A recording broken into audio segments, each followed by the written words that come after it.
Good morning बच्चों।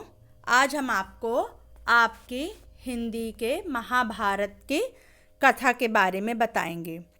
आप लोगों ने महाभारत की कथा अभी देखी होगी। अभी जो इसके पहले जब लॉकडाउन हुआ था तो आपको महाभारत पूरा आया करता था एक सीरियल। तो ये महाभारत सीरियल हमारी जो महाभारत हुई थी कौरव और पांडवों के बीच में, वही महाभारत की कथा सीरियल के रूप में दिखाया जा रहा था। तो आप लोगों ने देखा ही होगा, फिर भी हम आपको उसके बारे में बताते हैं। ये जो महाभारत की कथा थी वो महर्षि पराशर के कीर्तिमान पुत्र वेद व्यास की देन है। यानी जो महाभारत की कथा लिखी गई थी तो महर्षि पराशर हैं, उनके सबसे कीर्तिमान पुत्र वेद व्यास थे, उन्हीं की देन है ये। व्यास जी ने महाभारत की यह कथा सबसे पहले अपने पुत्र शुकदेव को कंठस्थ कराई थी और बाद में अपने दूसरे शिष्यों को।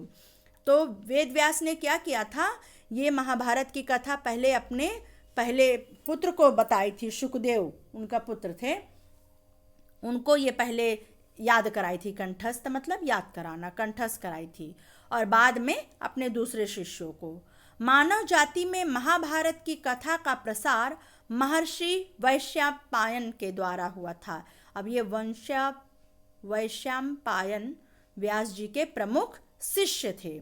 यानी ये जो महाभारत, मानव जाति में सबसे पहले महाभारत की कथा का प्रसार किसने किया था? महर्षि वैशंपायन ने, और ये व्यास जी के प्रमुख शिष्य थे। ऐसा माना जाता है कि महाराजा परीक्षित के पुत्र जन्मेजय ने एक बड़ा यज्ञ किया और इस महायज्ञ में सुप्रसिद्ध पौराणिक सूत जी भी मौजूद थे। सूत जी ने समस्त ऋषियों की एक सभा बुलाई। महर्षि शौनक इस सभा के अध्यक्ष हुए। यानी अब क्या हुआ, महाराजा परीक्षित के जो पुत्र थे जन्मेजय, उन्होंने बहुत बड़ा यज्ञ किया और इसमें सुप्रसिद्ध यानी जो सबसे ज़्यादा प्रसिद्ध है पौराणिक सूत जी, उनको बुलाया था। और ये समस्त ऋषियों, अब सूत जी ने क्या किया, समस्त ऋषियों की एक सभा बुलाई और महर्षि शौनक जो थे उस सभा के अध्यक्ष हुए थे। तो सूत जी ने ऋषियों की सभा में महाभारत की कथा प्रारंभ की कि महाराजा शांतनु के बाद उनके पुत्र चित्रांगद हस्तिनापुर की गद्दी पर बैठे। उनकी अकाल मृत्यु हो जाने पर उनके भाई विचित्रवीर्य राजा हुए। उनके दो पुत्र हुए, धृतराष्ट्र और पांडु।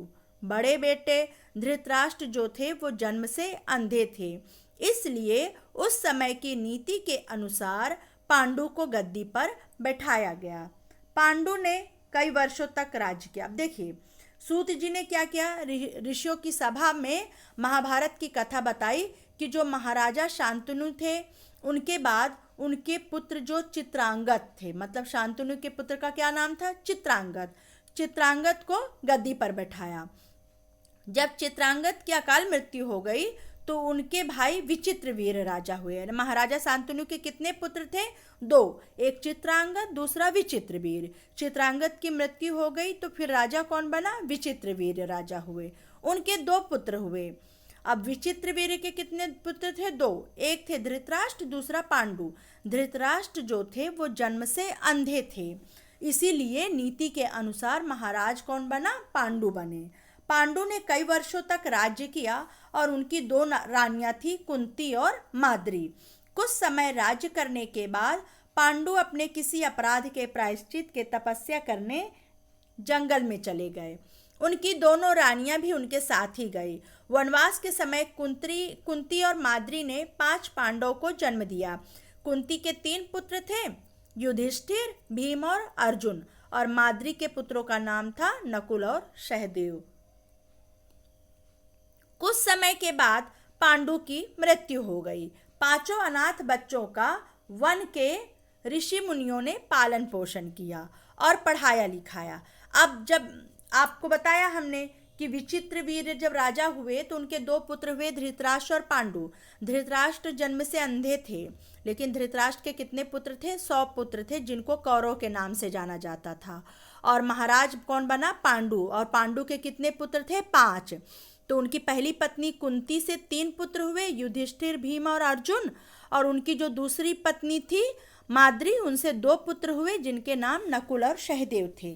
तो जब महाराज पांडु की मृत्यु हो गई तब फिर ऋषि मुनियों ने इन बच्चों का पालन पोषण किया, पढ़ाया लिखाया।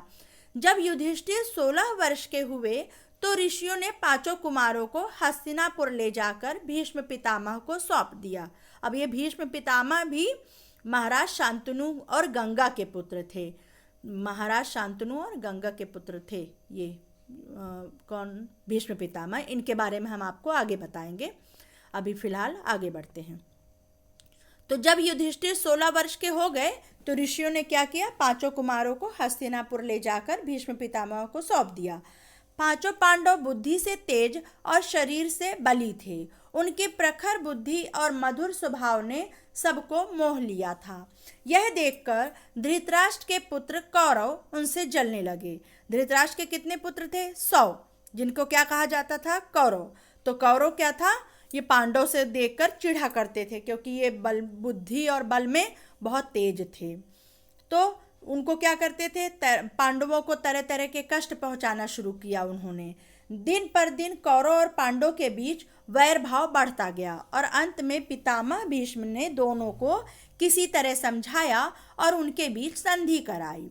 भीष्म के आदेशानुसार कुरु राज्य के 2 हिस्से हुए। अब ये जो कुरु राज्य था, हस्तिनापुर का कुरु राज्य, उसके 2 हिस्से बट गए।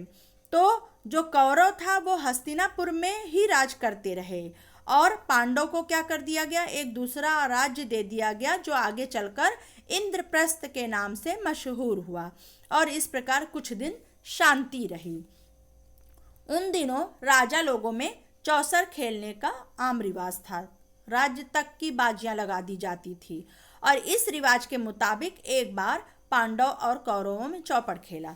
अब आपने देखा कि जब कौरव और पांडव में दिन प्रतिदिन वैर भाव बढ़ता गया तो हस्तिनापुर राज्य बट गया, 2 हिस्सों में बट गया। कुरु राज्य बोला जाता है उसको। तो हस्तिनापुर कौरव के हिस्से में चला गया और पांडवों को इंद्रप्रस्थ दे दिया गया। इंद्रप्रस्थ जो था वो बहुत ही ज़्यादा बंजर जमीन थी, वहाँ कुछ भी नहीं था, लेकिन वहाँ इन पांडवों ने अपने बल से, अपने बुद्धि से और फिर वहाँ पर बहुत अच्छा मतलब राज्य बसा लिया था। तो जब वो वहाँ चले गए तो उसके बाद भी कौरव चिढ़ते रहते थे। तो उसके बाद भी जो कौरवों का जो बड़ा भाई था दुर्योधन, वो सबसे ज़्यादा वो था, इनसे चिढ़ते रहता था।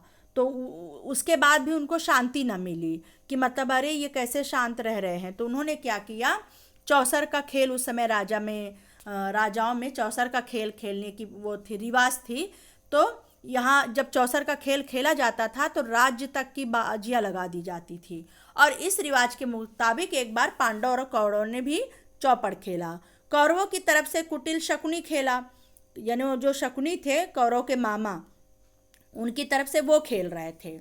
तो उसने युधिष्ठिर को हरा दिया और इसके फलस्वरूप पांडवों का राज्य छिन गया। उनको 13 वर्ष का वनवास भी भोगना पड़ा। उसमें एक शर्त यह थी कि अगर 12 वर्ष के वनवास के बाद 1 वर्ष अज्ञातवास करना होगा, उसके बाद उनका राज्य उन्हें लौटा दिया जाएगा। द्रौपदी के साथ 5 पांडव 12 वर्ष वनवास और 1 वर्ष अज्ञातवास में बिताकर वापस लौटे, पर लालची दुर्योधन ने लिया हुआ राज्य वापस करने से इनकार कर दिया।